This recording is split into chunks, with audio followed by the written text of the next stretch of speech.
सिंध हुकूमत ऐं चीनी कंपनियुनि विच में चइनि मुफ़ाहमती यादाश्तनामनि ते सही मुआहिदनि में मक़ामी सतह ते सोलर पैनल जी पैदावार भाड़ इलेक्ट्रिक कार ऐं ज़राअत जा शोबा शामिल। सिंध जे सीनियर सूबाई वज़ीर शर्जील इनाम मेमण जो चवणु आहे त चीनी सीड़पकारनि धाबेजी में इकोनॉमिक ज़ोन सनअतूं क़ाइमु करण ऐं मेडिकल सिटी जे क़याम जी ख़्वाहिश जो इज़हार कयो।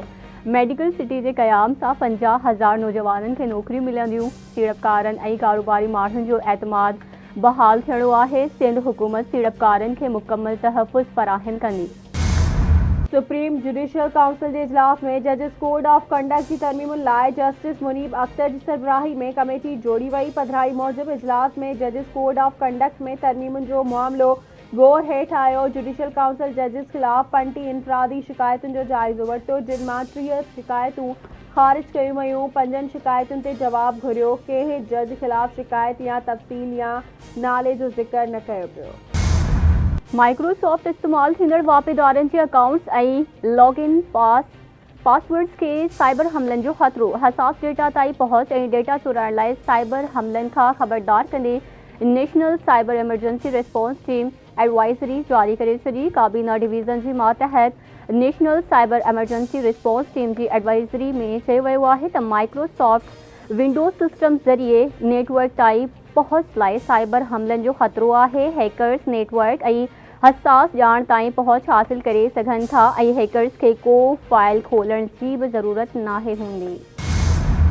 सुप्रीम कोर्ट जी आइनी बेंच फौजी अदालतुनि खे 9 मई सानीअ जे वाक़िअनि में मुलविस 85 जवाबदारनि जा फ़ैसिला ॿुधाइण जी इजाज़त ॾेई छॾी। जस्टिस अमीन दीन जी सरबराही में आइनी बेंच सिविलियंस जी मिलिट्री कोर्ट जे फ़ैसिले ख़िलाफ़ इंट्रा कोर्ट अपीलुनि ते ॿुधणी कई। आइनी बेंच चयो आहे त फौजी अदालतुनि जा फ़ैसिला सुप्रीम कोर्ट में इल्तवा हेठि केसनि जे फ़ैसिले सां मशरूत हूंदा। जिन जवाबदारनि खे सज़ाउनि में रिआयत मिली सघे थी उहा ॾेई आज़ादु कयो वञे। जवाबदारनि खे आज़ादु नथो करे सघिजे, इन्हनि खे सज़ा ॿुधाइण ते जेलुनि में मुंतक़िल कयो वञे।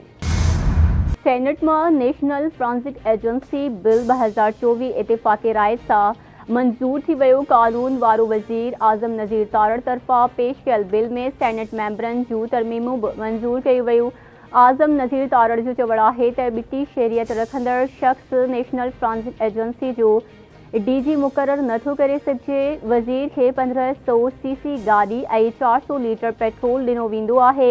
95% वज़ीर पघार न पिया वठनि। बिजली गैस जो बिल वज़ीर पार ॾियनि था, इन्हनि खे सरकारी मराइतूं नथियूं ॾिनियूं वञनि। सवालनि जे वक़्फ़े में घरू वज़ीर लिखत में जवाबु ऐवान में पेश कयो, जंहिंमें ॿुधायो वियो आहे त गुज़िरियल 2 सालनि में नादरा किफ़ायतशारी पॉलिसी मुताबिक़ का गाॾी ख़रीद न कई। 2022 में स्टाफ जी पिक एंड ड्रॉप ऐं ऑपरेशनल मक़सदनि लाइ बसुनि ऐं कोस्टर्स ते ॿधल 35 गाॾियूं ख़रीद कयूं। नादरा 26 करोड़ 43 लख 34 हज़ार मालियत जूं गाॾियूं ख़रीद कयूं।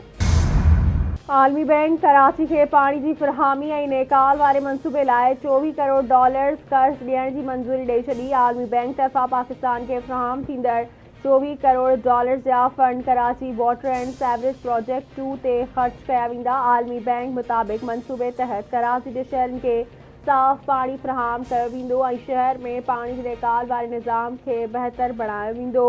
मंसूबे जे लाइ इज़ाफ़ी $25 करोड़ वफ़ाक़ी हुकूमत फ़राहम कंदी। निजी शोबे मां $26 करोड़ 90 लख जो कमर्शियल कर्ज़ वरितो वेंदो। सुप्रीम कोर्ट जी आइनी बेंच 26 तरमीम बाबति दरख़्वास्तुनि ते ॿुधणी जनवरी जे ॿिए हफ़्ते में करण जो इशारो ॾेई छॾियो। आइनी बेंच जे सरबराह जस्टिस अमीनुद्दीन चयो आहे त ख़ासि अदालतुनि बाबति केस जो जल्द फ़ैसिलो करणु चाहियूं था ऐं 26 आइनी तरमीम ख़िलाफ़ दरख़्वास्तूं हिन केस खां पोइ ॿुधणियूं आहिनि। असां वटि 26 तरमीम समेत खोड़ सारा केस पाइपलाइन में आहिनि। सखर जी दहशतगर्दी टोड़ अदालत 11 सालनि खां पोइ शहीद डॉक्टर ख़ालिद महमूद सूमरो जे क़त्ल केस जो फ़ैसिलो महफ़ूज़ करे वरितो। फ़ैसिलो 20 दिसंबर ते ॿुधायो वेंदो। जज अब्दुल रहमान काज़ी सेंट्रल जेल में क़त्ल केस जी ॿुधणी कई। फरियादी धुर पारां मौलाना राशिद महमूद सूमरो, नासिर महमूद सूमरो वकीलनि समेत पेश थिया। गिरफ़्तार 6 जवाबदारनि खे बि अदालत में पेश कयो वियो। फरियादी धुर जे वकील पारां दलील मुकमल थियण बाद अदालत फ़ैसिलो महफ़ूज़ कयो। मौलाना राशिद महमूद सूमरो ऐं नासिर महमूद सूमरो जो चवणु आहे त खेनि अदालत मां इंसाफ़ जी उमेद आहे।